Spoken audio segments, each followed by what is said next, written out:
कक्षा 5 विषय हिंदी इकाई 7 खाना खजाना साहित्य प्रकार चित्रपाठ। बाल दोस्तों, आपको मालूम ही होगा कि हमने पहली और चौथी इकाई भी इसी तरह से सीखी थी कि हमें जो चित्र दिया गया हो उससे हम समझकर प्रश्नों के उत्तर देने का प्रयास करते हैं। तो हम अपनी 7वीं इकाई खाना खजाना भी इसी तरह से सीखने का प्रयास करते हैं। तो आइए देखते हैं चित्र। यह चित्र देखकर आपको मालूम पड़ ही गया होगा कि यह रसोई घर का चित्र है। अब आप देख सकते हो कि रसोई घर में यहाँ पर माता रसोई बना रही है और माता नीचे बैठकर रसोई बना रही है। यहाँ पर गैस का चूल्हा है। गैस के चूल्हे पर एक तरफ माता ने कुकर चढ़ाया है और दूसरी ओर तवा चढ़ाया है और माता आप देख सकते हो कि रोटियां बेल रही है। और यहाँ कहाड़ी में माता ने आटा गूंद कर रखा है और यहाँ थाली में सेकी हुई रोटियां इकट्ठी रखी है। अब आप देख सकते हो कि माता के बाजू में कौन बैठा है, तो उसका बेटा जो गर्मा गरम रसोई का मज़ा ले रहा है। तो लड़का खाना खा रहा है।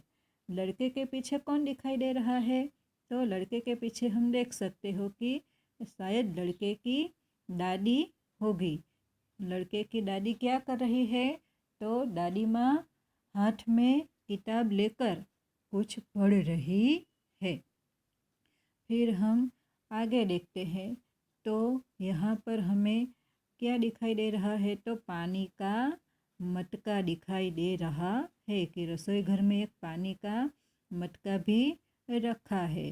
फिर यहाँ पर हम देख सकते हैं कि यहाँ पर क्या है, तो यहाँ पर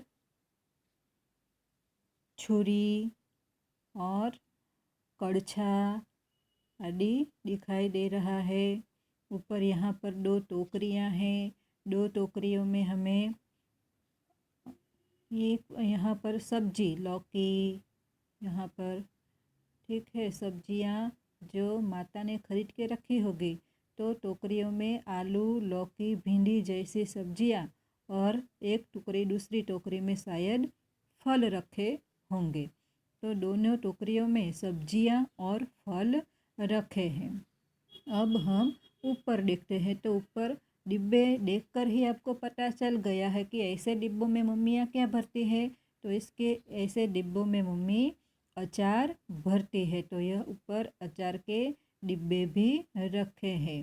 फिर हम आते हैं इस ओर, तो यहाँ एक बड़ी सी अलमारी दिखाई दे रही है और अलमारी में नीचे यहाँ पर कांच के जार रखे हैं और कांच के जार में मिर्च मसाले दाल आदि भरे होंगे।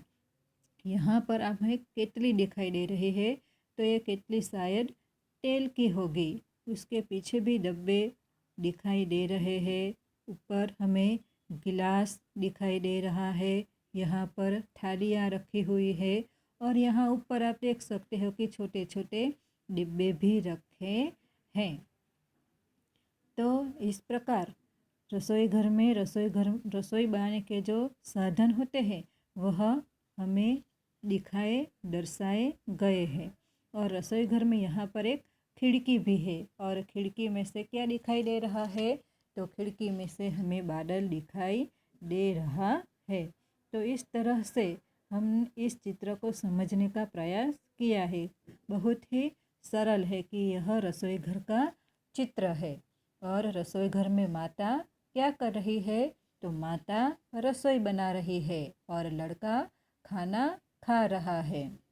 और दादी माँ क्या कर रही है, तो दादी माँ कोई एक किताब लेकर पढ़ रही है। तो अब हम इस चित्र को तो समझ लिया। अब हम अभ्यास के प्रश्नों की चर्चा करेंगे। तो पहला सवाल हमें क्या दिया है कि माता रसोई घर में क्या कर रही है, तो सबको मालूम ही है क्या कर रही है माता रसोई घर में क्या कर रही है? रसोई बना रही है। दूसरा सवाल है, दादी माँ क्या कर रही है? तो दादी माँ हाथ में पुस्तक लेकर पढ़ रही है। तीसरा सवाल है, लड़का क्या कर रहा है? तो लड़का क्या कर रहा है? लड़का खाना खा रहा है। आगे चौथा सवाल देखते हैं कि रसोई घर में कौन कौन से बर्तन हैं? तो रसोई घर में हमने देखा तो मटका, थालियाँ, डिब्बा, चम्मच, जार, कुकर, गिलास, केतली आदि बर्तन है। रसोई घर में मटका, थालियाँ, डिब्बा, चम्मच, डालियाँ, जार, कुकर, गिलास और केतली आदि बर्तन दिखाई दे रहे हैं। टोकरी में कौन कौन सी सब्जियां और कौन कौन से फल है? अगला सवाल हमें क्या दिया है कि टोकरी में कौन कौन सी सब्जियां और कौन कौन से फल है?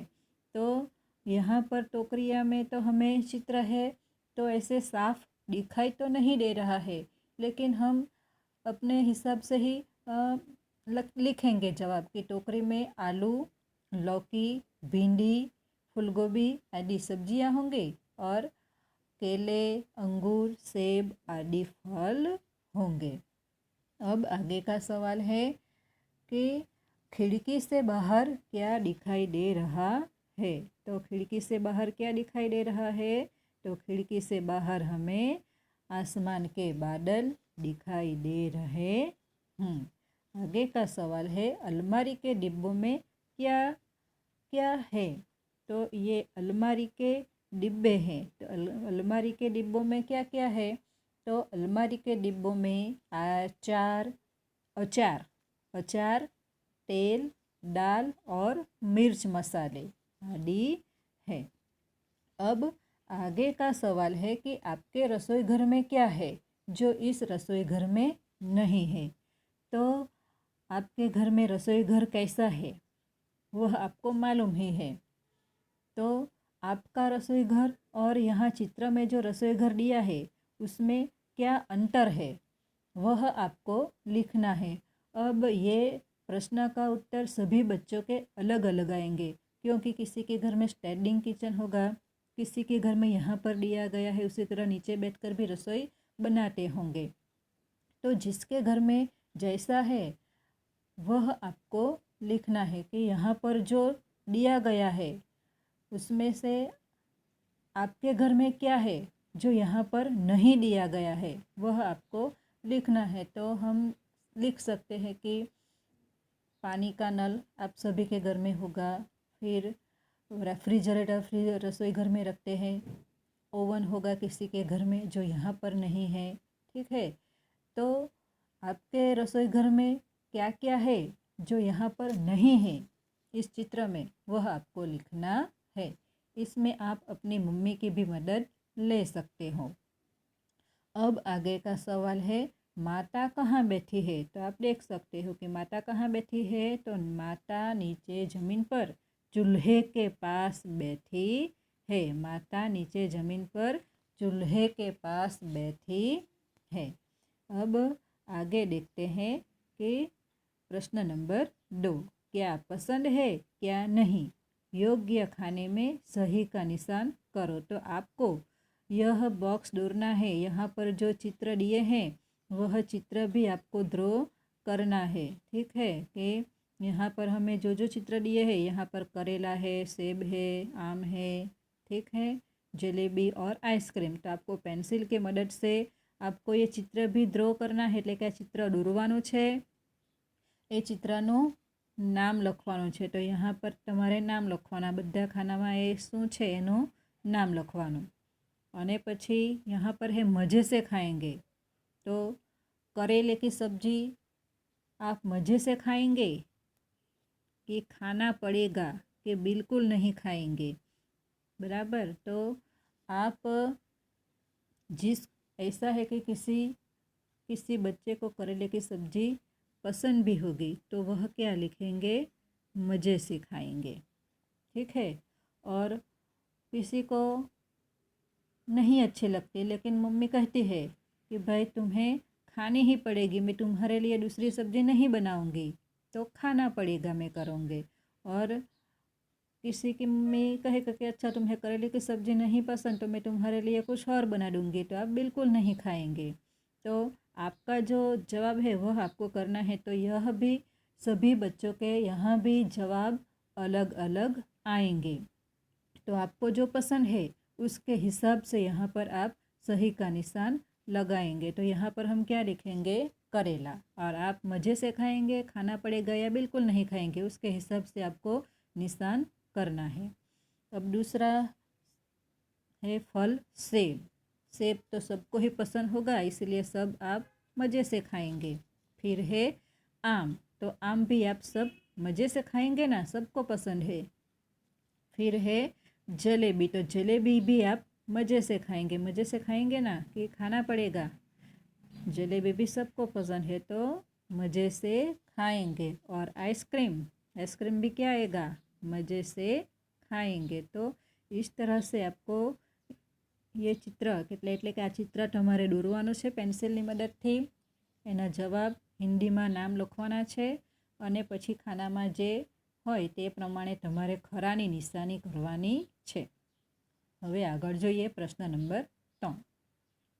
तुमने अपने रसोई घर में माँ या पिताजी को खाना पकाते हुए देखा होगा, जरा बताओ को कैसे बनता है। कि भाई તમે તમારા રસોઈ ઘરમાં તમારા મમ્મીને અને કોઈકવાર મમ્મી બીમાર હોય તો પપ્પા પણ રસોઈ બનાવતા હોય, તો એ લોકો રસોઈ બનાવતા હોય તો તમારે અહીંયા એ લોકો રસોઈ બનાવતા હોય ત્યારે આ 3 વસ્તુઓ છે તે કેવી રીતે બને છે તે તમારે લખવાનું છે। તો પહેલું છે બેસન કા પકોડા। અભી મોન્સૂન એટલે કે ચોમાસામાં તો બધાને કાંદાના ભજીયા, બરાબર, અલગ અલગ વસ્તુઓના ભજીયા બને છે। તો બેસન કા પકોડા કેવી રીતે બને છે બધાને ખબર છે ને। ભજીયા કેવી રીતે બને? તળીને। તો જવાબ શું આવશે? તળકર। ઘેહું સે રોટી, રોટલી કેવી રીતે બનાવવામાં આવે? તો મમ્મી તવા પર શેકીને બનાવે, એટલે શું લખશું? શેક કર। और दूध से चाय, दूधમાંથી ચાય આપણે ચાય સવારે પીએ, તમે તો નહીં પીતા હોય પણ મમ્મી પપ્પા અને દાદા દાદી એ લોકો પીતા હોય, તો ચા કેવી રીતે બનાવવામાં આવે? તો ઉકાળીને। તો શું લખશું? ઉબાલ કર। तो बेसन से पकोड़ा में क्या आएगा? तलकर। गेहूं से रोटी सेंक कर और दूध से चाय उबाल कर बनाते हैं। अब आगे है चित्र में माँ को खाना बनाते हुए दिखाया गया है, क्या खाना बनाना सिर्फ माँ का काम है? नहीं तो बताओ और कौन कौन खाना बना सकता है। કે ભાઈ અહીં ચિત્ર માટે આપણે જોઈએ કે મમ્મી ખાવાનું બનાવે છે, પણ શું રસોઈ બનાવવાનું કામ ફક્ત મમ્મીનું છે? તો તમારે લખવાનું છે જવાબ कि खाना बनाना केवल माँ का ही काम नहीं है। अगर ज़्यादा कुछ बनाना हो तो उसमें पिताजी, भाई, भाभी, आप, आपकी बहन, आपका भाई होगा तो सब घर के बाकी के सभ्य भी कुछ न कुछ मदद कर सकते हैं। अब आगे देखते हैं, चित्र देखकर कहानी बताइए। तो यहाँ पर 4 चित्र दिए गए हैं और इस चित्र के माध्यम से हमें क्या करना है? एक कहानी लिखनी है। तो हम चित्र के माध्यम से कहानी को समझते हैं कि एक गांव में एक बूढ़ा किसान रहता था। उसका नाम आपको जो ठीक लगे वो लिख लेना है कि भाई रामू चाचा या कुछ भी। तो वह किसान खेती करता था। उनके 2 बेटे हैं, आप देख सकते हो कि यहाँ 2 लड़के हैं और वो लड़के क्या कर रहे हैं? आपस में झगड़ रहे हैं। तो रामू चाचा के 2 लड़के थे और वो हमेशा छोटी छोटी बात पर झगड़ते रहते थे। अब बच्चे हमेशा झगड़ते रहते थे तो वह देखकर रामू चाचा को बहुत ही चिंता हो गई कि अब तो मैं बूढ़ा हो गया हूँ, अगर भगवान ने मुझे बुला लिया तो फिर मेरे बेटों का क्या होगा। उसने कई बार उनको समझाने का प्रयास किया लेकिन उनके बेटे समझते ही नहीं थे। तो एक दिन रामू चाचा को एक युक्ति सूझी। तो उन्होंने क्या किया? अपने दोनों बेटों को बुलाया और दोनों बेटों को लकड़ियों का गट्ठर એટલે કે લાકડાનો ભારો લઈ આવવા કહ્યું। તમે અહીંયા જુઓ તો ચિત્રમાં છોકરાના હાથમાં લાકડાનો ભારો છે। તો दोनों लड़कों को लकड़ियों का गट्ठर लाने को कहा। फिर रामू चाचा ने कहा कि ये गट्ठर खोल दो। फिर दोनों को एक एक गट्ठर में से एक एक लकड़ी लेकर तोड़ने के लिए कहा। तो दोनों लड़कों ने, आप देख सकते हो कि બંને છોકરા ત્રીજા ચિત્રમાં બંને છોકરાએ લાકડી ખૂબ જ સરળતાથી, એક એક લાકડી હોય એટલે સરળતાથી તૂટી જાય, તો બંને છોકરાએ એ લાકડીને તોડી નાખી કે दोनों लड़कों ने आसानी से एक एक लकड़ी तोड़ डाली। अब दोनों लड़कों को रामू चाचा ने क्या किया, चौथे चित्र में आप देख सकते हो कि दोनों लड़कों के हाथ में ये लकड़ी का गट्ठर है और फिर कहा कि तुम इसे अब तोड़ के दिखाओ। तो दोनों लड़कों ने एक एक लकड़ी तो आसानी से तोड़ दी, लेकिन लकड़ी का गट्ठर वह तोड़ नहीं सके। तो इस तरह से रामू चाचा ने लकड़ियों की एक अकेली लकड़ी और लकड़ियों के गट्ठर के माध्यम से उसे सीख देते हुए कहा कि तुम दोनों मिलजुल कर रहोगे तो मजबूत बनेगो और लड़ते रहोगे तो कमजोर बनेगो। कि તમે જો સાથે હળી મળીને રહેશો તો લાકડાના ભારાને જેમ કોઈ તોડી નથી શક્યું તેમ તમારો પણ કોઈ ઉપયોગ કરી શકશે નહીં, અને તમે જો લડતા ઝઘડતા જ રહેશો અને એકલા રહેશો તો પેલી લાકડીની જેમ તમને પણ લોકો ઉલ્લુ બનાવી જશે અથવા તમારો ફાયદો ઉઠાવશે। તો આવી રીતે રામુ ચાચાએ બંને છોકરાને લાકડીના ભારા અને લાકડીના માધ્યમથી ભાઈચારાની ભાવના, બંનેને હળીમળીને રહેવું જોઈએ એ વાત શીખવી। તો રામુ ચાચાએ આ જે લાકડાની ભારો અને લાકડીની વાર્તાના માધ્યમથી બંને છોકરાઓને સમજાવવાનો પ્રયત્ન કર્યો તો બંને છોકરાઓ સમજી ગયા। अब उसी दिन से दोनों भाई मिलजुल कर रहने लगे और रामू चाचा की खुशी का ठिकाना न रहा। अब आगे देखते हैं स्वाध्याय। दोनों चित्र में क्या अंतर है उन्हें ढूंढकर चित्र में मनचाहा रंग भरिए। तो अहीं रंग तो आपेलो ज छे पण तमारे तमारी नोटमां आ चित्र एक चित्र दोरवानुं, बराबर, अने एक चित्र दोरीने तेमां रंग पूरवानो छे अने जो अंतर छे ते तमारे 1 2 3 एवा नंबर आपीने पछी लखवानुं, बराबर। तो आ चित्र तमे जोई शको कि जोकर है ने, जोकर। और आना जवाब हूँ तमने थोड़ा कहूँ, तमारे पछी बीजा पण जाते शोधवाना। तो अहींया तमे जोयुं कि आ बाजुनो पॉकेट छे तेनो कलर जुदो छे, टायरनो कलर जुदो छे, बूटनो कलर जुदो छे। अहींया जे बॉल आपेला छे तेनी संख्यामां पण तफावत छे, एना गळामां पण तफावत छे। तो आपणे आ बधुं जोईने हिंदीमां लखवानुं कि जोकर के आसपास जो पीले गोले हैं, दूसरे में पीला गोला कितने हैं, एक सिर के आसपास 2 है या 3 है, 1 है, आपको खुद ही सोच कर लिखना है। उसका जोकर का पेट के ऊपर कितने गोले हैं, दूसरे चित्र में कितने गोले हैं, जोकर की पैंट की दाहिनी ओर पॉकेट का रंग कैसा है, दूसरे के दोनों जूते का रंग नीले है तो दूसरे चित्र में दोनों जूते के रंग लाल है। ठीक है, तो आप चित्र 1 में क्या है और चित्र 2 में क्या है। तो चित्र नंबर 1 में जो भी दिया है वह लिखना है और चित्र नंबर 2 उसमें क्या है वह आपको लिखना है। यह आपकी कल्पना शक्ति को उजागर करने के लिए दिया गया है, इसीलिए यह आपको खुद ही सोच समझकर लिखना है। प्रश्न नंबर 2, पढ़िए, समझिए और लिखिए। लड़का स्कूल जा रहा है, लड़के स्कूल जा रहे हैं। तो यहाँ पर लड़का और लड़के, एक में लड़का यानी एक वचन और लड़के यानी बहुवचन। एक वचन एटले एक वस्तु माटे वपराय अने बहुवचन एटले 2 अथवा 2 थी वधारे वस्तुओं माटे वपराय, तेने बहुवचन कहवाय। तो आप देख सकते हो कि हमें पुस्तक शब्द दिया है तो ऊपर से वाक्य बने कि मेरे पास एक पुस्तक है, तुम्हारे पास 4 पुस्तकें हैं, कि मेरे पास 4 पुस्तकें हैं। वाक्य आप अपने हिसाब से लिख सकते हो। यहाँ पर दूसरा है कमरा, तो कमरा का बहुवचन क्या होगा, कमरे। आपको अपने हिसाब से वाक्य लिखना है। पंखा, तो पंखे का बहुवचन क्या होगा, पंखे। तो 3 पंखे चल रहे हैं, 4 पंखे चल रहे हैं। वाक्य आपको खुद ही लिखना है, तभी तो तब आपको वाक्य बनाने आएंगे। ठीक है, फिर आगे है योग्यता विस्तार। यहाँ पर इतना जानिए, ये भी आपको लिखना है अपनी नोटबुक में कि आ पण तमारे तमारी नोटबुक में लखवानुं छे। फल के नाम, अनाज के नाम, नीचे सब्जी के नाम जो दिए है गुजराती में और हिंदी में, तो तमारे आ बधा नाम लखवाना छे अने एना नाम हिंदी में अने गुजराती में शुं कहेवाय ते मोढे पण करवानुं छे। बराबर, हिंदी में शुं कहेवाय अने गुजराती में शुं कहेवाय। हवे केटलाक शब्द एवा छे कि गुजराती अने हिंदी में एक सरखुं ज होय, फक्त अमुक ज नाम एवा होय कि जे गुजराती में अलग पड़े अने हिंदी में अलग पड़े। तो फल के नाम है चीकू, तो गुजराती में पण हम शू आपणे शू कहीशुं चीकू।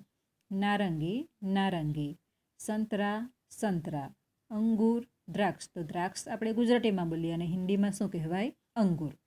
અમરૂદ જમરૂખ, તો જમરૂખને હિન્દીમાં શું કહેવાય અમરૂદ। આમ કેરી, કેરીને હિન્દીમાં શું કહેવાય આમ। કેલા કેળું, તો કેળુંને હિન્દીમાં શું કહેવાય કેલા। ખીરની રાયણ, રાયણને હિન્દીમાં શું કહેવાય ખીરની। અને જામુન જાંબુ, તો જાંબુને હિન્દીમાં શું કહેવાય જામુન। તો આપણે જોઈએ તો હિન્દીમાં અને ગુજરાતીમાં મોટાભાગના શબ્દો એક સરખા જ હોય, અમુક અમુક જ શબ્દ એવા છે કે જે અલગ પડે છે। फिर यहाँ पर આપણે આ બાજુ જોઈએ તો નારિયેલ નારિયેળ, ફાલસા ફાલસા, શરીફા सीताफळ, अनानास अनानस, जो हिंदी में अनानास अने गुजराती में अनानस एटले जोडणी याद राखवानी। सीताफळ ने शुं कहेवाय तो शरीफा। अनार दाडम, ईर्ख गन्ना, शेरडी, शेरडी ने शुं कहेवाय गन्ना अथवा ईर्ख। खरबूजा सकरटेटी, आर्या चीबड़ू, तरबूज तरबूज। हवे आ चीबड़ू सकरटेटी ईर्ख अनार शरीफा बराबर एवा जे छे ते ज अलग छे, बाकी गुजराती हिंदी में बंने सरखा ज छे। फिर आगे है अनाज के नाम। उड़द अड़द, ज्वार जुवार, चावल चोखा, बाजरा बाजरी, मटर वटाणा। आगळ है अरहर तुवेर, चना चना, मक्का मकाई, मूग मग। फिर आगे दिया है सब्जी के नाम।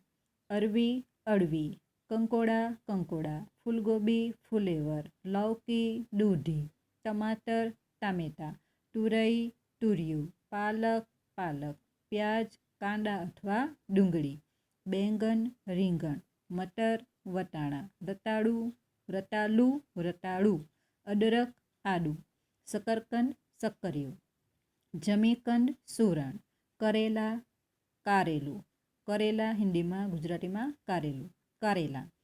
कुम्हड़ा कद्दू, कुम्हड़ा और कद्दू गुजराती में कोडू। गाजर गाजर, ग्वारफली गुवारसिंग, चचरीडा कुंदरू एटले टींडोळा, आलू बटाका, परवल परवळ, पुदीना फुदीनो, बंदगोभी कोबीज, भींडी भींडू, मूली मूळो। तो तमारे आ बधा अनाजना फळना अने शाकभाजीना नाम हिंदी में अने गुजराती में बंने लखवाना छे अने मोढे करवाना छे। करशो ने?